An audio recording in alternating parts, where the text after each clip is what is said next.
Hello, everyone, and welcome back to Brain Muffin at the Movies. And this headline caught my attention mainly because I agree with it. And this is part of what I've been saying on podcasts and everything else when they've been complaining about the Star Wars trilogy, in particular, The Last Jedi. Rian Johnson's not the one to blame here. It's all JJ's fault.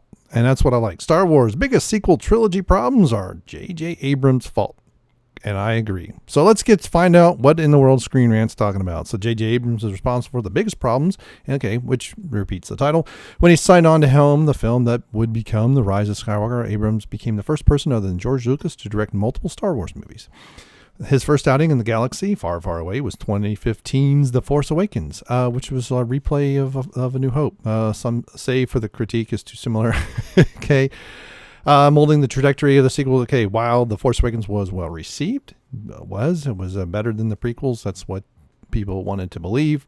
The Rise of Skywalker earned decidedly mixed reviews and became the lowest performing installment of the trilogy. Yep, kept going down. Despite the reactions, arguably, so The Last Jedi arguably remains the most divisive. I do agree with that. It did kind of split it's basically you had people who were on the fence, and the very few people liked The Last Jedi compared to the Force Awakens. Arriving 2 years, the film proved to be extremely polarizing on purpose. That was Rian Johnson's point. Thanks to a series of bold creative choices that subverted expectations. Yep. I wouldn't say bold creative choices. The subverting expectations in every scene was the only thing Rian Johnson set out to do, and he succeeded there. Of course, corrected on The Rise of Skywalker as they tried to fix some of the perceived problems, The Last Jedi, but in actuality, overarching. Okay, so here we go. I'm going to just skip the preamble. Let's just get to it. Abrams exiled Luke Skywalker on an island. Absolutely. Now, my understanding is he had an ending for The Force Awakens, which was supposed to be similar to what we see early on with Rey and The Rise of Skywalker, where she's floating and the rocks are around her. He changed it to suit Rian Johnson, what he wanted to do with Luke just standing there and then throwing the lightsaber away. Originally, The Force Awakens creative team wanted to make Luke a bigger part of the narrative, but they felt that they overshadowed. Of course, Luke Skywalker is a huge character. It's a huge part of the original trilogy. Of course, is going to overshadow the other characters, but there was a chance to really hand off something very grand, and they decided not to do it. So they opted, they couldn't figure out how to make better characters and more powerful characters, so they end up just putting Luke on an island. I know this is not what's in the article. This is my critique. So after failing to start a new Jedi Order, and Skywalker was only in the film's final scene, which he was supposed to be. He was in the flashback. This didn't sit well with some fans who wanted to see Luke have a reunion with Han before Solo's tragic death. I wouldn't say it was tragic. It was so foreshadowed. It was ridiculous. The Last Jedi looked to flesh out Luke's character, which ended up being one of the most controversial parts of the entire movie. The jaded cynic I really wasn't too unkeen on. I thought it was it was okay given what Rian Johnson was handed from JJ Abrams. If Luke had immediately answered the Resistance call and faced down the First Order with a laser sword, it would have been would have made his exile extremely contrived. They needed to wait. See, I think he should have come back in The Last Jedi. I think that was one of the biggest mistakes Rian Johnson did. Now, that was expected, and he was out to subvert expectations, so that's why. So Abrams split the sequel trilogy main heroes up first. Correct. He makes Han be, a wayward father and runs off and all that other stuff. And, a deadbeat dad. And then he also contrives this nonsense with the First Order, and Leia is a general as opposed to the princess or something else. So finally capture Rey, Finn, and Poe Dameron sharing significant screen time with each other, whereas Luke, Han, and Leia develop relationships over the course of the original three films. The first, so we don't have any screen time. We get Han and Leia together very briefly, very contrived, very silly, and they didn't get to spend time together. And then Carrie Fisher passing away was a big problem there. Abrams split up the main trio in the first act when he separated Finn and Poe after the TIE fighter crash on Jakku. Rather than having Finn and Poe meet up with Rey, the scavenger only crossed paths with the former. Yeah, it's because originally Poe dies in that crash. By the time Finn and Poe reunited at the Resistance base on Dakar, Rey had been, anyway, but so we know what happens there. Abrams created Rey and Snoke as mystery boxes without answers. This is what Abrams loves to do. And he cannot, anything he cannot answer or doesn't want to answer, he puts in a mystery box and he leaves it. If you watch his presentation about the mystery box that he's had since he was a kid, the whole thing is never to open it. You never explain these things. This is why having him do anything in the Star Wars universe was stupid, because he's going to build something, but he's not going to answer questions. And then when we get contrived answers in the Rise of Skywalker of who Rey is and who Snoke is, it's just stupid. Anyone who's been following Abrams' career for any length of time knows he loves his mystery box. Yeah. And now for one-off movies or movies about mystery and intrigue, that might work for a while. But when you get a story arc that's supposed to be over 3 films and you have to explain some things like where these major characters come from, what their motivations are, you can have things on the edges be mystery boxes, but not the big bad is a mystery box and the big good is a mystery box. You've got to answer something. Why is Luke able to, why is he force sensitive? Why is, he able to do some of the things? Now, granted, he's a pilot. He's been doing some of the things with the Force and not knowing it. Him doing that 1 in a million shot is actually foreshadowed in his comment about womp rats and being able to bullseye them at, and they're not much bigger than 2 meters. So we get some explanation in the second film because he is the son of Darth Vader, so of Anakin Skywalker.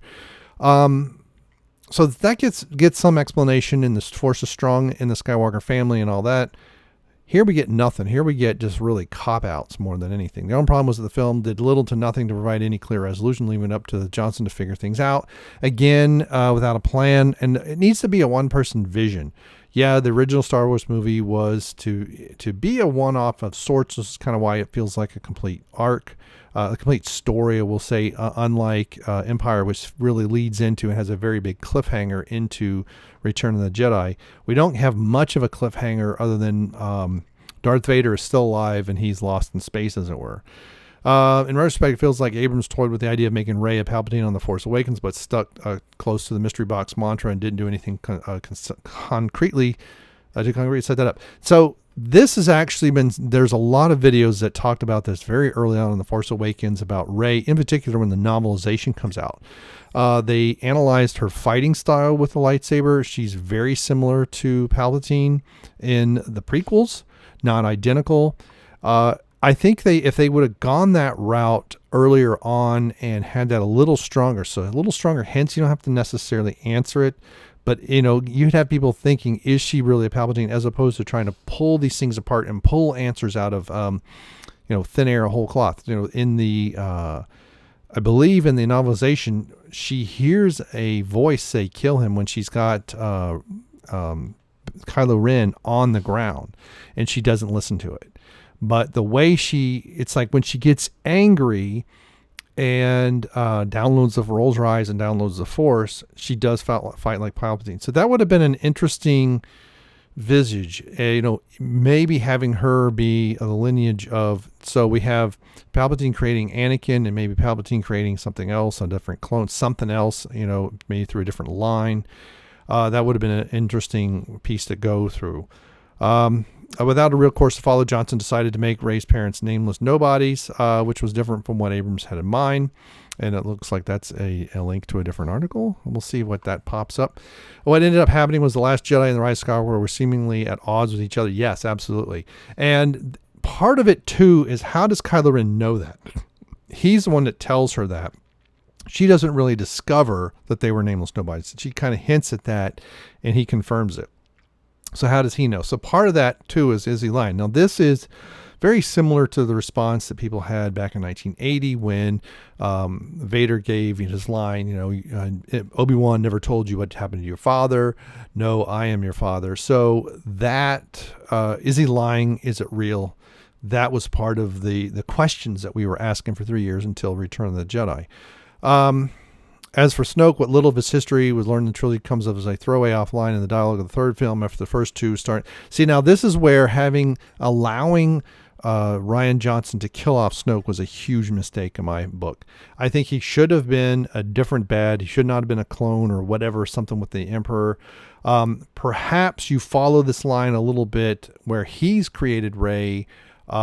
Maybe he is discovers some of the books of the Sith, and kind of, and especially in the unknown regions and places like that in the Star Wars universe, and has been doing this for a while, and it takes its toll, which is why he looks the way he does. Very similar to the other Sith, when the dark side really takes a toll physically on the host, if you will. It's almost like a a host.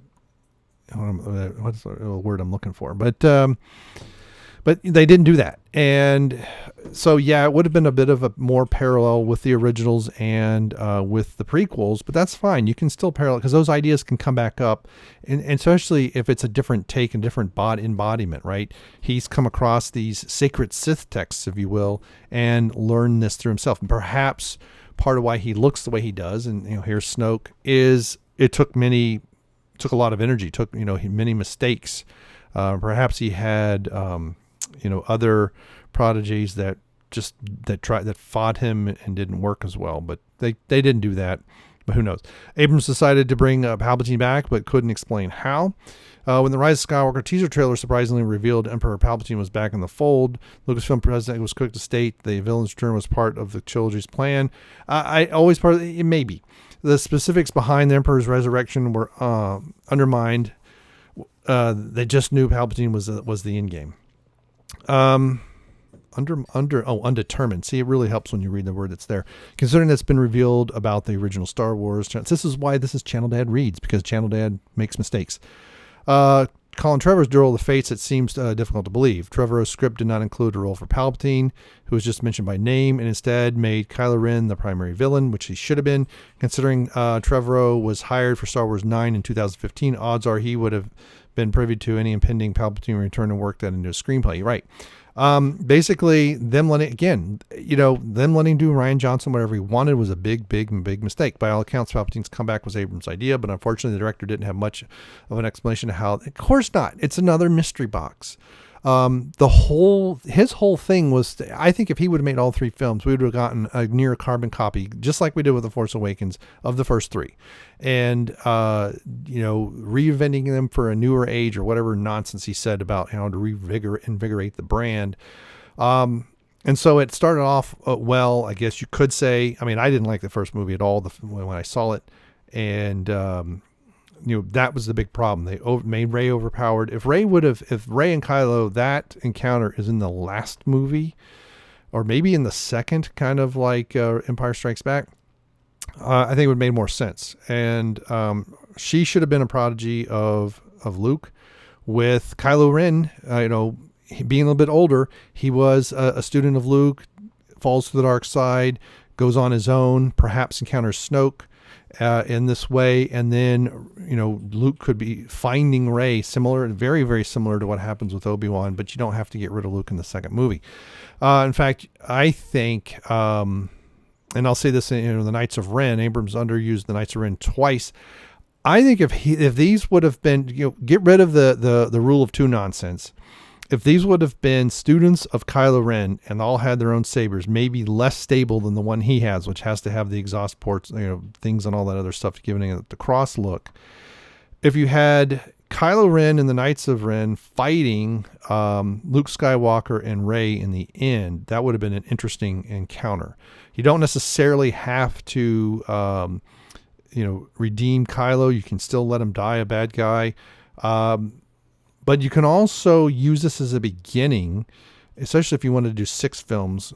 And instead of jumping in the middle of it like Lucas did with Star Wars, you just have kind of like a prequel trilogy and then a sequel, but anyway, they could have done a lot of better things than they did.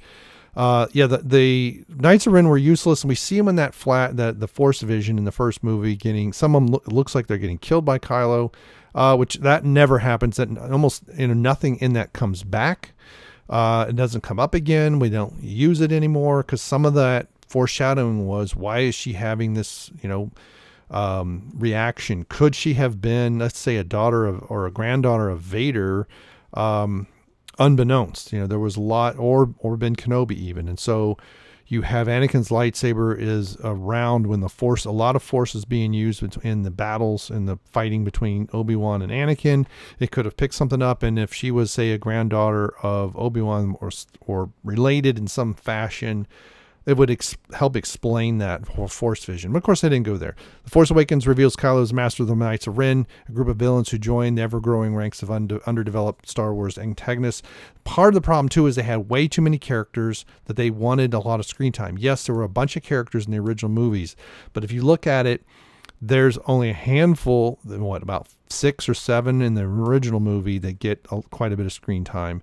And then in Return of the Jedi, it's pretty much Luke and Yoda and Leia and Han. And then when they meet up with, Billy D. Williams' character, he gets quite a bit of time in both with dealing with Leia and with Han. And then he gets quite a bit of screen time in Return of the Jedi, leading, the assault on the second Death Star. But by that time, much of what is going on is really about Luke's struggle and will he turn or will he not turn? So and his effort to save his father, despite the hype surrounding the roles in Star Wars 9, sorry, Lando Calrissian. The Knights of Ren barely registered as characters and frankly didn't have a whole lot to do. Yeah, again, I think this is another mystery box thing. This is another thing JJ made a mystery box with who are these people and never chose to explain it. On paper, the Knights of Ren sound like a cool concept. Again, I think if they're students of Kylo Ren, he has that name, then if they're students of Kylo's, they are Force users. They do have, maybe they have bladed lightsaber weapons as opposed to just a lightsaber. So maybe a staff with a lightsaber on it, maybe some of the type of stuff we saw or energy weapons like we saw in The Last Jedi. That probably would have made more sense. And you could have that kind of a confrontation going on as an ultimate test of Luke's ability to remain on the good side. But, they blew that too. So that is the end. And this is by Chris. So what in the world? Shameless. Okay. And Vikings. Anyway, it's a show that I've been meaning to watch. Yeah, looks like a lot of makeup on her eyebrows.